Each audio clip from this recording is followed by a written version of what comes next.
নামে বেনামে টাকা খেয়ে বিভিন্ন স্বজনপ্রীতি দলীয়করণের মধ্য দিয়ে বাংলাদেশের মুক্তিযোদ্ধাদের ইতিহাসটাকে এবং মুক্তিযোদ্ধাদের তালিকাটাকে বিতর্কিত করেছিল।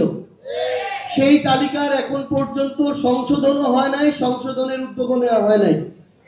আমরা আমাদের এই জুলাইয়ে যারা শহীদ আছেন, যারা আমাদের আহত যোদ্ধা আছেন, তাদের কোনো বিতর্কিত তালিকা চাই না। আমি উদাহরণ হিসেবে স্পেসিফিক বলছি, আমরা ঠাকুরগাঁয়ে যখন গিয়েছি, আমাদের যখন আহত যোদ্ধাদের সাথে কথা হয়েছে, তারা বলেছে ঠাকুরগাঁয়ে আহত যোদ্ধাদের যে তালিকা, এই তালিকার 3 ভাগের 1 ভাগ বিএনপি ওই সিভিল সার্জনকে বলে, ডিসি কে বলে, তাদের দলীয় ছাত্রদল যুব দলের যারা ওই রকম আহত হয়নি তাদের নামের তালিকা সেখানে ইনক্লুড করেছে। আমার কথায় যদি কোনো ধরনের ভুল থাকে আমি মিডিয়াকে অনুরোধ করব আপনারা এর সত্যতা যাচাই করবেন। 2 নাম্বার, আমাদের আহত যোদ্ধারা এমন এখনো অনেকে আছে যাদের এখনো ট্রিটমেন্ট প্রয়োজন, হয়তো আরো 2, 4, 5, 10 বছর ট্রিটমেন্ট করা লাগতে পারে। এমন অনেকে আছে যার চোখে এখনো গুলি আছে, যাকে মৃত্যুর আগে পর্যন্ত ট্রিটমেন্ট করাতে হতে পারে। কিন্তু আমরা এখন দেখছি আমাদের এই আহত যোদ্ধারা, এখন আমরা বুঝি যে কেন আসলে তারা হাসপাতাল ছেড়ে যেতে চায় নাই।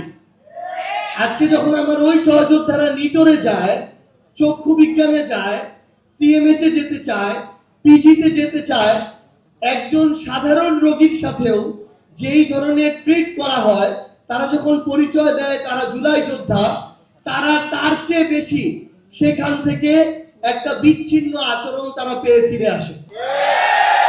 আমরা বর্তমান বিএনপি সরকারকে বলতে চাই, আমার পার্টির আহ্বায়ক সংসদে দাঁড়িয়ে বলেছিলেন এই অভ্যুত্থানে আমাদের সবার অংশগ্রহণ ছিল। ছাত্র সংগঠনের যখন নাম উচ্চারণ করা হয়, জনাব নাহিদ ইসলাম প্রথম নাম উচ্চারণ করেছিলেন ছাত্র দলের, অথচ জনাব নাহিদ ইসলামের ছাত্র সংগঠন ছিল ছাত্র শক্তি। তাহলে এই ধরনের মানসিকতা আমরা আমাদের জায়গা থেকে দেখিয়েছি, কিন্তু আজকে বিএনপির জায়গা থেকে আমরা শুধু এটাই দেখি যে তারা তাদের অংশগ্রহণ ছিল, এটা এস্টাবলিশ করতে চায়। এস্টাবলিশ করার কিছু নেই, আপনারা ছিলেন, এটা আমরা স্বীকার করি, কিন্তু আপনার কাজের মধ্য দিয়ে যদি এটার প্রকাশ না পায়, আমার যোদ্ধারা গিয়ে তার কাজটা দেখানোর পরও যদি চিকিৎসায় ন্যূনতম প্রায়োরিটি না পায়, তাহলে আপনাদের এই মুখের কথা বলার চেয়ে না বলা অনেক ভালো। আমরা বর্তমান সরকারকে আহ্বান জানাবো, আমাদের যারা সহযোদ্ধারা আছেন, আহত যোদ্ধারা, তারা তাদের কার্ড দেখানোর সাপেক্ষে বাংলাদেশের যে কোনো সরকারি বেসরকারি হসপিটালে তারা প্রায়োরিটি চিকিৎসা পাবেন, বিনামূল্যে চিকিৎসা পাবেন। এই ব্যবস্থা নিশ্চিত করার জন্য সরকারের পক্ষ থেকে, স্বাস্থ্য মন্ত্রণালয়ের পক্ষ থেকে সরকারি প্রজ্ঞাপন জারি করতে হবে।